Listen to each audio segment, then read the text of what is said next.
Neia was stunned. The Sorcerer King came to this country to seize control of the Maid demons. He came to obtain the Maid demons, a tremendous fighting force that could make the Sorcerer's Kingdom even stronger.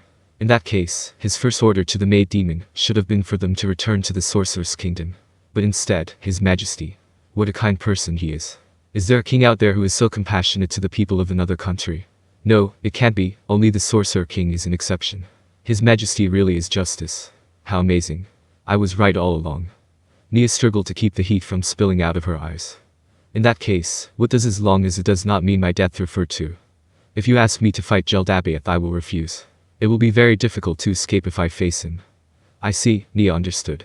Caspond had already verified the truth of everything she had said. That was why she had been brought here. So this demon will come with me. Just so.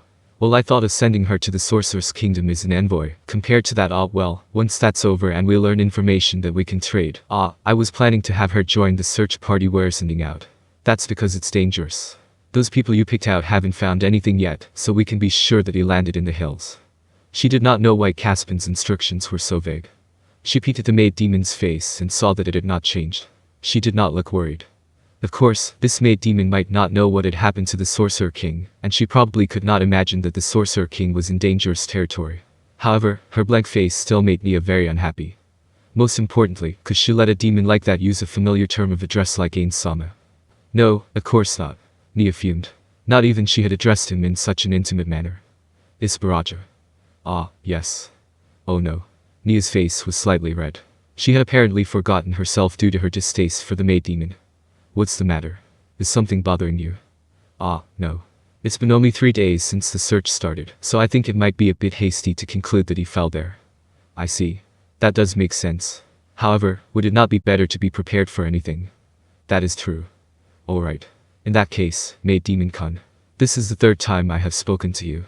The day we found you, yesterday, and now. The Maid Demon said nothing and looked at Caspond. If I asked you to go to a certain large city to rescue someone imprisoned there, would you help us? It is like I said yesterday. I will. Good, I understand.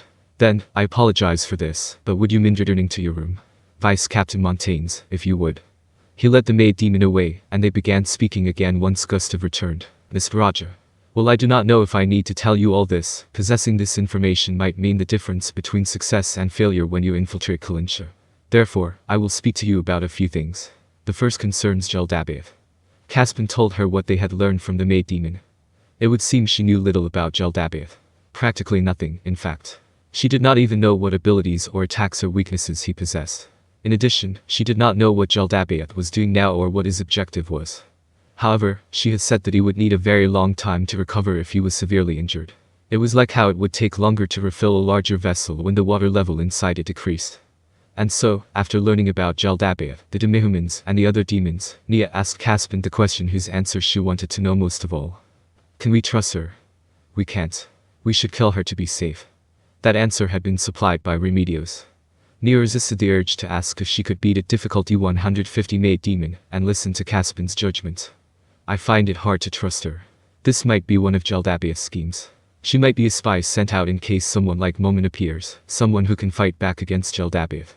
That was why they had asked the Zern envoy to leave before bringing the Maid Demon in, and had spoken obliquely in front of her. I told you, right? It would be better to kill her. That way there'll be one less thing to worry about. I see, Captain Custodio. That is an option. However, it is very likely that the Maid Demon is indeed under the Sorcerer King's control. That is because she has not been spouting false information about Jaldabaoth non-stop, but replying that she does not know. However, why is she not asking about the Sorcerer King at all? Yumu. Still, you agreed to hand the rights to the Maid Demons over to him, did you not? Since you did that, once they find out we killed her, they will regard our country as incapable of keeping its promises, you know. Once that happens, no other countries will want to help if anything happens to us. He's already been killed by Jaldabaoth, hasn't he? Remedios' words made Neia look down as she struggled to bite back her anger. Thanks to Remedios, she felt like she had gained the ability to better manage her emotions. We cannot be sure about that. That is why I feel we need to test and use her during the rescue of the prince. If she betrays us and leaks the information, then only the Zern will be eliminated, which will reduce the number of demihumans. We will also be able to root out the rat among us. These are the 2 merits of this option. And of course, if we succeed, we can simply rejoice. Please don't forget about the life of the person who will be carrying out the infiltration, Neia grumbled in her heart. Did you ask the maid demon about her own weaknesses? If she betrays us en route, would it not be better to have some way to deal with her? We didn't ask about anything like that. Caspond smiled bitterly. Neia followed suit. Even if she told them, there would be no way to determine if she were telling the truth. They could not tell by looking, and obviously they could not test it out. Well, we're not the ones who control her. Ultimately, she's only helping us because the Sorcerer King ordered her to do so. Gustav was still going on about that, but in truth both Caspond and Neia had realized it already. There was probably only one person present who did not understand the situation. So the infiltrators will be myself and the maid demon. Has anyone else been selected? On that point, if you have nobody else to recommend, then the two of you will go by yourselves. For a moment, Neia looked at Caspond because she thought he was kidding, but his face was serious. Allow me to add to the prince's words, but surely an infiltration is best handled by a very small number of people, am I wrong? People getting in the way would be bad news, which is why we have nobody to put forward. While Gustav's explanation was convincing enough, Neia knew that was not the only reason. It was because of Neia Barrage's situation. It would be all well and good if this rescue operation went well. If it failed, all they would lose was an interfering squire who had grown close to the Sorcerer King, and one of the Sorcerer King's minions. In addition, they would lose little even if the maid demon betrayed them. It was perfect. In that case, was it a lie when they said they had asked Remedios to go before? It was also possible that it was not, and they were just trying to minimize their losses. Neia exhaled. There could be no other answer. This was a good chance to show her loyalty to the Sorcerer King. I understand. Eyeing her. She mused that she was probably a female. The maid demon will go together. Oh, I see. Then we'll be counting on you. Yes.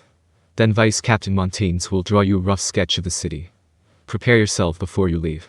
Also, avoid combat if any demons close to Jaldabaoth are present.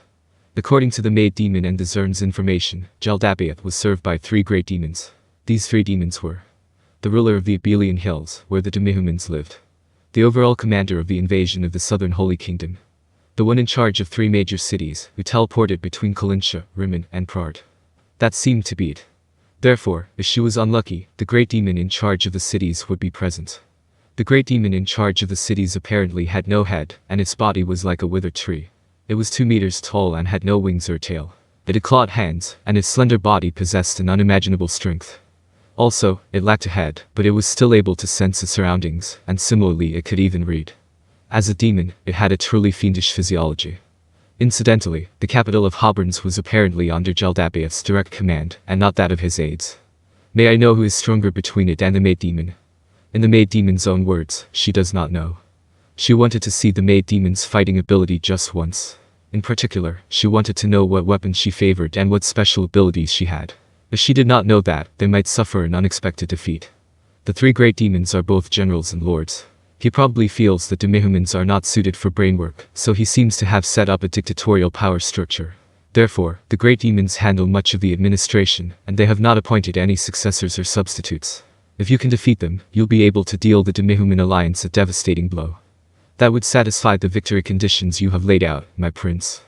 Although Jaldabaoth might lead in person once his wounds have recovered. Right now, I don't think he'll force himself to take the field. However, if you can take the limbs, then victory will be close at hand, even if you do not crush the head. That said, your main priority now is the rescue, so avoid combat if you can. I understand. In that case, when will you begin the rescue mission? I was planning to set out as soon as possible. However, I would like to speak to the maid demon before that. I see. Then how about in 2 days' time? Neia replied in the affirmative and received permission to meet the maid demon. After that, she left the room. While she had a heavy burden to bear, her stride was energetic, and her face was filled with determination. The flames of madness that came from losing her purpose recently received new direction, and they became a blinding light that illuminated her path. There was still something she could do, and her path led to His Majesty. When she thought of it that way, even traveling with a dangerous demon was nothing.